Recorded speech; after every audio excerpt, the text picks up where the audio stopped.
Assalamualaikum warahmatullahi wabarakatuh. Hai teman-teman, saya mengajak teman-teman semua untuk menjadi pewaris kebiasaan sehat. Ayo kita sama-sama belajar mengenai etika batuk dan bersin yang benar dengan menggunakan metode siku bersih. Teman-teman, jika kita sedang sakit dengan gejala batuk, bersin maupun flu, maka teman-teman ingat saja siku bersih. Apa itu siku bersih?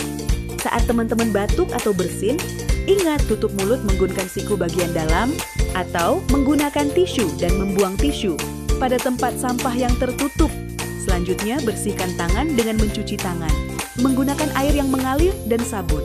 Kemudian, ingat gunakan masker saat sakit dengan gejala batuk, flu, dan bersin-bersin. Berikutnya, hindari kontak dekat dengan orang lain saat sakit.